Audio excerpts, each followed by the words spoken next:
ये एक दास के हाथ में है। ये वाला 1,15,000 रुपये का है, क्योंकि हमें मेमोरी भी चाहिए कम से कम। अभी इसके अंदर 4 GB है, ये लाइव आ रहा हो इसके अंदर 2 GB है, और हैंग नहीं होते हैं, तो अपना काम आसानी से हो जाता है। बाकी पैसे की कोई वैल्यू नहीं है परमात्मा के मार्ग में, उनकी सेवाओं में। ये बातें दास आपको इसलिए बता रहा है, कोई ये सोचेगी भाई पवन भगत जी क्यों बता रहे हैं, लोग इन बातों का मुद्दा बना लेंगे कि इतने महंगा महंगा मोबाइल यूज करता है। मैं कोई अपने बिजनेस के लिए यूज नहीं करता हूं, और मुझे बताने में कोई शर्म नहीं है।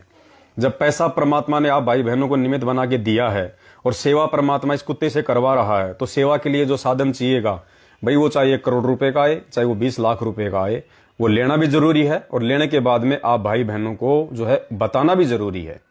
तो ये कोई छुपा छुपी का काम तो है नहीं। इस दास की तो आप सबको पता है, खुली किताब है, ओपन बुक है, और सब कुछ परमात्मा का है।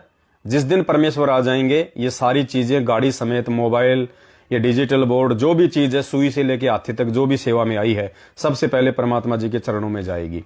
मालिक आगे दया बख्शेंगे तो इनका यूज करेंगे, नहीं तो बैठ के अपनी भक्ति करेंगे। तो कोई शर्माने का, कोई डरने का, देखो जिन्होंने अपने जो कर्म बिगाड़ने हैं वो बिगाड़ते रहेंगे, वो तो वैसे भी बिगाड़ेंगे। तो हमने उन चीजों की कोई परवाह नहीं है। तो अगर किसी भाई बहन के मन में ये शंका अगर आ जाए कि भाई क्या पता पवन दास कहीं सेवा का कोई दुरुपयोग ना कर रहा हो, क्योंकि आए दिन जो दास के साथ में भाई बहन रहते हैं वो भी बिछुड़ते जा रहे हैं, दूर होते जा रहे हैं। क्योंकि पुण्यात्मा परमात्मा कहते हैं भक्ति मार्ग एक ट्रेन की तरह है। ट्रेन जिसने जहां तक की टिकट ले रखी है और जिसका स्टेशन आ जाएगा वो वहीं तक की यात्रा करेगा, उससे आगे नहीं जाएगा वो। इसलिए जिस आत्मा का जहां तक का संस्कार साथ संगति से जुड़ के रहने का या मिलजुल के सेवा करने का होता है, वो आत्मा वहीं तक रुकेगी। तो फिर वो लोग आगे चल के ऐसा कुछ कुप्रचार भी कर देते हैं, किसी को मिसगाइड भी कर देते हैं। तो किसी भाई बहन के मन में शंका आ सकती है कि भाई कहीं हमारी, ये तो भगत जी के साथ में रहने वाले भगत थे और ये इनके विरुद्ध में आ गए, तो कहीं ऐसा ना हो कि हमारी सेवा का दुरुपयोग हो रहा हो। इसलिए पुण्यात्मा दास ये बताना जरूरी समझ रहा है। तो आज दिनांक 21 सितंबर 2022 है। मैं पवन दास आपका छोटा भाई आपके सामने हूं, और हमारे पिताजी परमपिता परमेश्वर सतगुरु रामपाल जी भगवान है। आज वर्तमान में इसी समय जो मैं लाइव आ रहा हूं, तत्काल क्षण दास आप सभी भाई बहनों को ये विश्वास दिलाना चाहता है।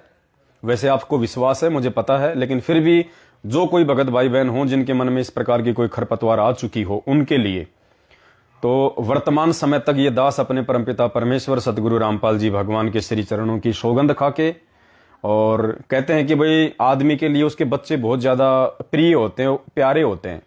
तो हालांकि इस मार्ग में आने के बाद तो अपने सतगुरु से प्यारा कोई नहीं होता है, लेकिन अगर कोई बच्चों को प्यारा समझता है, हालांकि वो बच्चे भी अब तो परमात्मा के ही हो गए, फिर भी दास अपने दोनों बच्चों की सौगंध खाके और अपने परमपिता परमेश्वर के चरणों की सौगंध खाके कहता है, आज वर्तमान समय तक आप भाई बहनों ने जो भी सेवा दी है, उस सेवा में से एक नया पैसा क्या होता है, रुपया बहुत बड़ी बात है, एक पैसा क्या होता है, दास ने अपने निजी जीवन में, अपने पर्सनल खर्चे के लिए, अपने परिवार के लिए, दास ने एक नया पैसा यूज आपकी सेवा में से नहीं किया है।